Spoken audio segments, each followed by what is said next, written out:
Well, welcome everybody. My name is Bill Cope. I've been involved in this Humanities conference since its very beginning, which is now what 13 years ago or 14 years ago. Time flies. I'm very pleased you can be here. I work at the University of Illinois in the United States. You might be able to tell from my accent that I'm not an American. I'm actually an Australian. I've been working here for the last 14 years. And Common Ground is based here in offices in the Research Park. Common Ground's a not-for-profit public benefit organisation which hosts these conferences and publishes the journals. And a little bit of a history before I introduce our distinguished plenary speaker. We began this conference at a point where we felt there was a kind of a crisis in the humanities around the purpose and the identity of the humanities. And it was time to rethink what directions were for the humanities. It was the beginning of the internet era. It was actually just before Facebook happened. It was in the early 2000s. It was just after 9/11 when there was a set of cultural crises, if you like, which were encapsulated in that moment. We thought that this could be a space where what we can do is we can debate what is the role of the humanities in this radically changing world. The historical role of the humanities, was probably in need of some sort of transformation if it was to retain its credibility and its viability and its importance in the world. And since then, we've held this conference every year. We've published a remarkable body of work in the journal, our book series as well. And this year, we're kind of at another crisis point, if you like. Here we are, for the first time in all these years, not meeting in person. We're only meeting online. So I'm very glad that the people could join us who are here in this session. In fact, in the reality of online, I think most of you are going to be the people who watch this recording. So those who are here live, thank you for being here. But those who are listening to this recording at a later point, welcome to our virtual conference. So it's my great pleasure now to introduce Luc Steels. I can't say how important it is to have people like Luc who are in this crossover space between this highly technical world of artificial intelligence, but also the world of human interaction with that and human activity. And he's, I would say, actually an unusually qualified person for this presentation or this role in our conference, because his work crosses between the digital world and the world of the humanities. I'm going to just read out his bio, if you can bear with me, Luc, while I do that. I just think it's very impressive and very important. He's an ICREA research professor at the Institute of Evolutionary Biology in Barcelona, and a visiting professor at the University of Ca' Foscari in Venice, where the conference was meant to be. But I think Venice is now an empty place. It's been emptied out by this terrible crisis that we've had this year. Hopefully people are going to start coming back. Certainly not people from America, where I am. I think we're going to be banned because we're too likely to be carriers of the virus. He studied linguistics at the University of Antwerp and computer science with a specialisation in AI at MIT. His work spanned many areas of artificial intelligence, from knowledge representations to expert systems, cognitive robotics, and natural language processing. He's known for modelling the cognitive and social processes that underlie the emergence and evolution of language using robotic agents. He's a founding director of the Artificial Intelligence Laboratory at the University of Brussels and a founding director of the Sony Computer Science Laboratory in Paris. He's published a dozen books on AI and hundreds of papers in some of the best journals in the field. He's an elected member of the Royal Academy of Belgium and the European Academy. But also, in terms of our themes in this conference, one thing that I think is quite remarkable is that in addition to this scientific work, he's an active player in the arts, He's in creative works for various exhibitions around Europe, composed 2 operas that were performed in a dozen venues in various places around the world. So with that introduction, it's my great pleasure to introduce Professor Luc Steels as our plenary speaker. Well, thank you very much for your kind words, and thank you everybody for listening in. I'm delighted to be at this conference because I think it's an incredibly important topic. And so I did not hesitate for 1 second when Anna Morbiato, introduced me to this conference and the topic of it. And so maybe it's as it was already said, it's important to stress that I come from the humanities myself. My first degree was in linguistics and philosophy. And so I have always had in my heart a very big place for humanities. But at the same time, I was deeply involved in the digital world. When I was a student at MIT in particular, this was really in the late 70s when this whole technology was being shaped a lot. And then I continued in AI. But AI is a field with many different threads, many different aspects to it. And so my interest has always been in language, although I did a lot in robotics also and in expert systems and many other areas of AI. So I'm going to switch to the PowerPoint.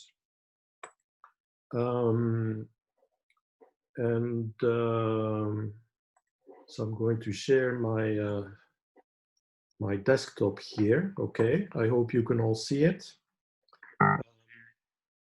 Is it okay? Does everybody see the PowerPoint? Yeah? Yes, okay. That's fine. Okay. Yeah, I don't hear the audience yelling, yes, because everybody is mute. All right. So, well, maybe you've seen this picture here. This was in 2015. There was a Go player. Go is a game like chess. And he was beaten by an AI system. And a lot was made of it, that humanity was in trouble because now the computer who would play Go would continue to be a super intelligent being that was going to overtake everything. Well, of course, it's not like that. But it's a symbol of the fact, undeniable fact that computers have become really better and better in certain functions that we tend to think that were uniquely human. Then we see in the press, that AI is good as doctors. Google says that its translation tool is nearly identical to human translators, and it keeps going like that. It has become a real big hype in the last few years. And so what I'm going to do is to, first of all, say a little bit what AI is, but then also, see what is really about this hype. First of all, what is it true? And also, is it good that this happens? And then, in particular, what is the role of humanities in this complete story? So let me start by saying that a lot of people have this idea that AI is a material force, with some magical properties, and you read that kind of attitude in the press, and you order it, you sprinkle it on your computer, and then you get something intelligent. This is, of course, not at all the case. AI is very more pragmatic and mundane. It's a set of collection of computational methods and techniques for building information systems. And then, well, these techniques exhibit some form of intelligence, or I would say in many cases, pretend to have intelligence. but it's not at all some magical kind of thing. You know, you have to do hard work. These are methods and techniques. There's no miracle going to happen. Now, if you look at AI in general, you have, in fact, all the different aspects that you see in study of humanities, study of the mind, is the thinking, of course, knowledge representation, reasoning. There's a big chunk which is about language. There we find computational linguistics, natural language processing. There's a big chunk which is about learning, under headings like machine learning, knowledge acquisition. And then there's also the embodiment, you know, how intelligence can be embodied in physical systems. And there we are in the area of robotics and pattern recognition. And so you have this big thing, and there's not, intelligence is not one thing, actually. It's a whole set of things. And for, you know, if you can play Go, well, this doesn't help you to make coffee, you know, or if you are good in detecting patterns, that doesn't mean that you can understand human language. So all these things that we see today are really specialized for particular parts of intelligence. Now, I think a good example of AI today is in a system like Google Maps. You know, you can choose where you want to be, and then a map is being computed and presented to you. And here, this was from a previous conference I had to give. You know, I was at the center of the city, in a city in Belgium called Hasselt, and I had to go to the cultural center. Now, it was enough that I typed station and then H, and already I had completions that helped me to you know, to find the way, or to, I did not have to type a lot actually to get this kind of map. I mean, you're all using Google Maps, I'm sure, you know, and it is totally amazing that this can happen in the world, that you can, even with speech, you can say where you want to be. It has a lot of knowledge about all sorts of things. So this is truly amazing. We have to recognize that. Also in commerce, you know, Amazon, you know that Jeff Bezos is the richest man in the world, or close to it, I think. I mean, a lot of the revenue of this company is generated actually by the AI algorithms that it is using. So this is economically of great importance. There's also in medical diagnosis for pattern recognition, where you see that algorithms can make an important contribution. There are legal expert systems that are already being used today, and so on. So what we see at the moment is a kind of explosion of AI, and with lots of predictions, you know, that this is going to yield trillions of dollars, and I don't know what. I mean, for somebody who has been in this field, all of this is quite surprising, I should say, you know, and these numbers, they seem very exaggerated to me. But anyway, that's where we are. And you also see that there are lots of initiatives, American initiatives, you know, they have been leading in this area for a long time. But then, of course, France wants to become a leader in AI. China wants to be a leader and putting $150 billion, you know, Germany wants to be a leader. I mean, everybody now wants to be a leader in AI. Spain wants to be a leader. Okay, there's even now, with all this hype, you have these books that are appearing, like a book by Kurzweil. It's already a bit old now, but it's called The Singularity is Near, with the prediction that very soon we're going to have super intelligence, you know, and for, I mean, already predicted here, human level intelligence already predicted for 2045. And then here, superhuman intelligence somewhere around 2075. Now, if you ask me, I don't believe a word of all this. You know, I say this as somebody who is in the field, who is technically in the field.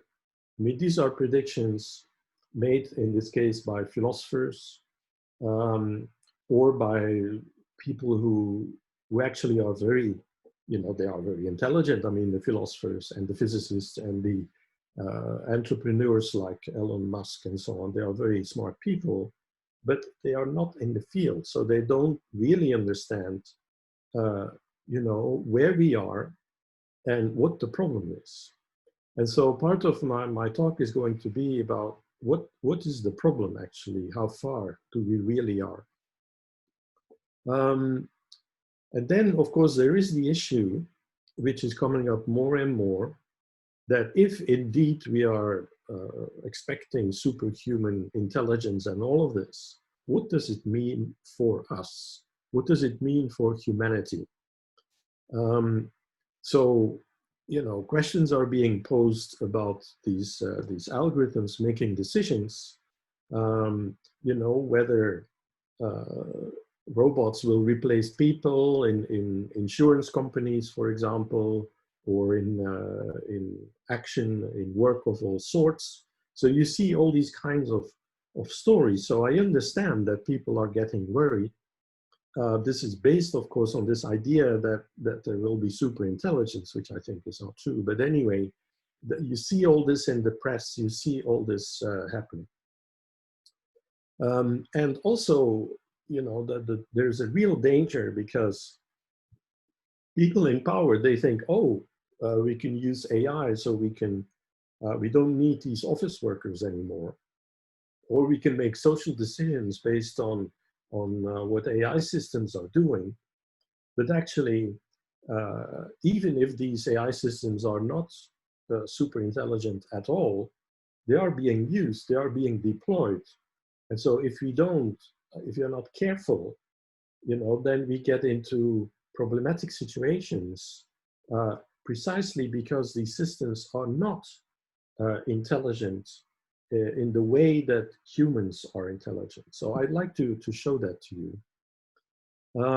So the big points of the rest of the talk is that there are fundamental limitations of today's AI and maybe of AI even in the distant future. There are fundamental limitations of what an intelligence with a physical instantiation and operating in a open environment which is changing all the time, interacting with people, there's simply fundamental limits.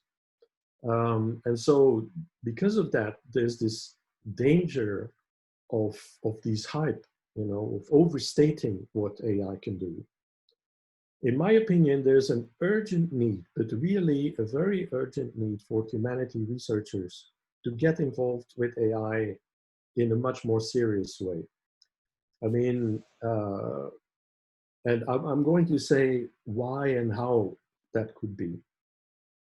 But I also think that, of course, this requires steps from both sides, right? It requires that the humanity people, if I may call it that way, make a step towards technology and not just, say, oh, this is not for us at all. But then on the other side, also that the technologists, that they listen more to what humanities are saying, for example, because of about language. When I was at MIT, well, I had already done my linguistics, but of course, Chomsky was there as well. And Chomsky has always been very negative about AI and getting involved with computers. This was not, it's kind of impure, right? So linguistics had to stay away from all these things. I think that's a mistake. We have to engage with AI, with computational linguistics. But of course, on the other side, the naivete which is there in the circles of technologists, and believe me, I hear it every day, so to speak, with respect to the incredible power of the human mind, is just incomprehensible. And particularly about language, there's a very naive ideas about what language is and how does it work, and the structure of language, the rich structure, that linguists and philologists and anthropologists and so on have been pointing out. We know about that. And so the technologists have to listen to that and to incorporate that in their ideas. And I can say the same thing about problem solving, about the psychological research into problem solving, or into categorization, or into learning processes, development, and all of these things. So I'm going to show a few examples of the limitations of AI. You hear that AI systems are able to label pictures like here of a pig as good as humans, if not better. Okay, it turns out that if you take this picture and then you add a little bit of noise, this is pure noise, right? But you can add a bit of noise to this picture. And if you look at this one, for us, it still looks like a pig, right? Well, at least to me, it looks like a pig. But this the system here, this AI system will say airline, and nobody knows why. I mean, so a small difference that for us has no perceptible importance in the picture is completely causing the interpretation of this picture to fail. Here is another example where, again, of systems like the ones that are used in Google image labeling and in Facebook, they're all using these, is that you show this and it says revolver, okay, this, and it says boathouse. Here at China, well, I cannot read it because there's some things here on my screen. Ah, yes, China cabinet, okay. But then if you just turn the picture a little bit, that the revolver is not straight like that, but a bit tilted, it says mousetrap. And here it says guillotine, and here it says spotlight, So this is called, in the field, this is called adversarial examples, because they show the brittleness and the lack of robustness of these algorithms in labeling. Now, if this is super intelligent, superhuman intelligence, well, I don't know. I'm not convinced about these things.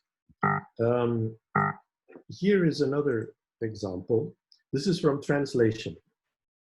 And so this is from, is an Italian example.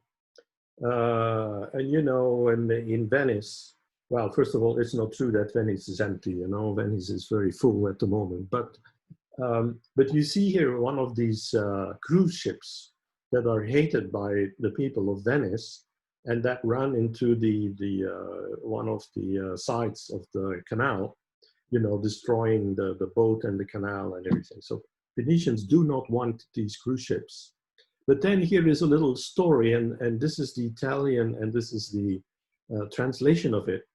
I constructed this, I took this translation from Google Translate 1 hour ago, so this is recent. So here you have the Italian. Now, not everybody reads Italian, I guess, but qualcuno se non altro perché il ministro dei trasporti direbbe asfaltato. Now, it translates someone, if only because he's the minister of transport, would say asphalted. Well, this is a little bit bizarre, but Italians will understand because this is a metaphor, right, of sort of blocking things. And then it goes on, certo è che il pentastellato Danilo Toninelli, so it is certain that the pentastellato, now again, for Italians, they know that there's the Cinque Stelle, the political party, so he's a politician. This is not translated. Ieri sulla questione delle grandi navi in bacino di San Marco ha rimediato una magra figura. Yesterday on the issue has remedied a thin figure. Again, the Italians will laugh. Well, you will maybe laugh also, because what does this mean? I mean, it's an attempt for translation, but you see it's a very literal translation. It is not based on understanding the text, but it's based on comparing anagrams from one text to another and then pasting them together again. Now, if you have a lot of anagrams, of course, then your translation will be surprisingly good. But as soon as there's something happening that is not, you cannot just do it by this mapping, then you see something which is not understandable to a human. And Here is another example. This is from, well, I'm not going to show this live, but you know, if you ask Google Home, is Obama planning a coup? It will actually say, yes, Obama is planning a coup. Well, why is that? Because somewhere on the internet, you know, there's a conspiracy website where they said this, and then Google Home is pretending that this is like the truth, where common sense would tell us that this is nonsense. So, and this is giving this kind of, you see, it is because AI is not really up to the task of translation, answering questions, and you know, that you get into the all sorts of problems with chatbots that become racist, or with manipulation, disinformation. I'm sure you heard of this um, company that Cambridge Analytica, that was actually directly involved in manipulating the elections based on AI technology for personalization and for detecting opinions of people. So now we could ask, why are these failures there? And they have to do with the fact that the current applications are dominated by machine learning, which is really statistical pattern extraction from big data. It's not about meaning, it's not about understanding. And so this is the point, actually, that you know, the relevance, the conceptualization of the world relevant to our interaction with the world and with other humans, you know, and the ability to fit what we see, like the pig, or the actions that we perform, or language that we're using, to make that absorb within our past experiences, within our dynamical memory, our episodic memories, and so on. That is what we are doing as humans, and what these AI systems are not doing at all. And in fact, it is very unclear how this has to be done, and it's not going to be solved anytime soon, in my opinion. Here is an example how far this can go. You know, you see here, this is in a German lab. I took a picture of a garbage container. And it says on the top here, it says gelbe Tonne, which is German, and it says yellow container. Now, this is probably bizarre if you see that, because I don't see any yellow color here. But of course, in Germany, they have these gelbe Tonne is one of the containers for garbage. And every German knows that what is actually meant here is certain kinds of things that have to go here, because they will end up in the gelbe Tonne. And if you want to know, well, you have to know this list here. For example, CDs should not go there, but a tube of toothpaste can go there, and so on. I mean, it's pretty complicated, if you ask me. But this is, you see, the nature of human concepts, the nature of language, the nature of labeling has to do with meaning and understanding. Now, I'm preaching here, of course, for the converted, right? Because the study of humanities is precisely about that, and about what makes something meaningful. And if we look at, let's say, a theater play, you know, then we get, of course, the words, but we look completely beyond the words, behind the emotions and the story and the cultural background and the you know, maybe the criticisms that are in this piece of theater, right? And so all of these things are totally inaccessible to computer systems as we know them today. So well, I go back here to the main point of my talk. I have to see whether I'm not exaggerating in length here. You know, so this is the point, actually, the fact that there are these limitations. This causes applications to be problematic, if not dangerous, because when you are talking to a system that does not understand what you mean, then there can be an action that is followed up. For example, somebody could lose the rights to have a house in a social, a social apartment or something provided by the city. Somebody could lose it because they said certain things which were not comprehended by an AI system, which then makes a decision. And so this is why I say it's dangerous, because if we leave the decision making to machines that don't really understand what we are saying or what we are doing, then there's all reason to believe that the implications, that the decisions that they make are inappropriate. And in some cases, this can be denying credit. It can be to, even that you have to go to jail or whatever, because some algorithm made some decision, supposedly using AI.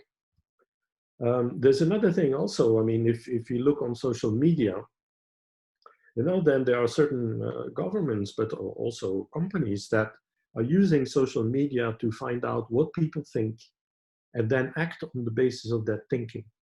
Now, in some places in the world, I mean, if there's some algorithm that thinks that you are against the government, you might end up in jail. And so this is a danger, actually, that there's already, I would say, a danger, because these algorithms are all the time looking at us and trying to get data, because these statistical machine learning algorithms, they need a lot of data. They're very hungry for data. So this is already a problem. But then, because they are not able to really interpret these data I would say, in a way that we would interpret them in a safe way, then it really becomes dangerous. And so I think that the role of humanities researchers is actually twofold. One of them is that to kind of, in the evaluation of the capacities of the system, we should not leave it to the technologists to say how good the systems are. Because what they typically do, like in translation, they come up with some sort of test criteria, which they have devised themselves, and which, for somebody who really knows something about language, you would devise other criteria. So, so I think the evaluation, which is now done in a kind of artificial way, should be done by, let's say, validation and verification of algorithms before they are used in the real world, so to speak. That, in my opinion, humanities researchers should get involved in that and should probe these systems to see their weaknesses, which are actually, when you know something about language, for example, it's very easy to probe the limitations of this machine translation, and at least then to point out and say, wait a minute, I mean, these systems are not as good as humans or better than humans because of these reasons. So this is one. Now, the second way in which a humanities researcher can be involved is actually to see how we can make better AI. And I think that there's talk at the moment already about sort of two types of AI. One is called human-centered AI, and the other is machine-centered AI. And so the philosophy at the moment in the AI world is very much towards the machine-centered, where the idea is we will be good enough to substitute humans. We are translating everything into numerical vector spaces and so on. So we don't need to study language. We can learn from data how we need to do translation or how to do question answering.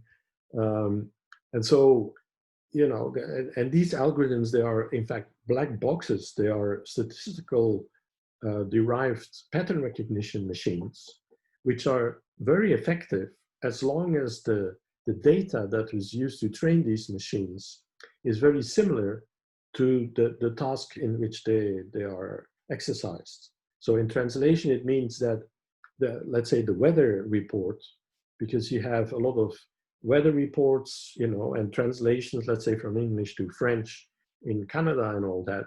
Well, you have lots of data, and so most of the phrases that you need will appear in your data. So then you can build a system that does a reasonable job. But if we go into, let's say, translating newspapers, articles, or, you know, translating things which are more open to the world and involve more knowledge about the world, then this is problematic. And so on the other side, you find a kind of AI which also has been the development since the since the 50s, actually 1950s, which is more viewing AI systems as partners or as ways to empower humans rather than replace them. It's emphasizing symbolic representations as opposed to numerical ones. And it is trying, I don't say succeeding, you know, it is succeeding in certain ways, and there are many milestones have been reached and interesting systems have been built, but it cannot pretend to be, human level intelligence, that there's no question about it. We are very far removed from that. But I think there's this continuum between these two kinds of approaches, and the researchers and scholars from the humanities, they can contribute an enormous amount to this human-centered view of AI that, in my opinion, we should push, and we should kind of have a sort of force to shift the development of AI and the use of AI also, that we get into a situation, you know, where maybe we can start thinking about a symbiosis between human and artificial intelligence rather than a kind of replacement. And so we want to empower humans in what they do as opposed to replace them. And then we can do fantastic things. I mean, you know, it was mentioned earlier that I also write music. And so indeed, I write operas, which is a rather complicated thing because you have to write the music for choirs and, you know, violins and this whole kind of stuff. And I would not have been able to do it without very powerful tools to help me edit the score and produce scores, and also to, you know, to empower me, although I remain the composer. But without these tools, I would not have been able to do it. So this is the sort of the main message. You know, we can do great things with AI. We can build fantastic tools that everybody can be more creative and can be, you know, can do things that are unimaginable. But we have to learn how to use this power and how to use it for the good of everybody. Okay, so this is my message, and I will now give the word back to Bill Cope, our chairman.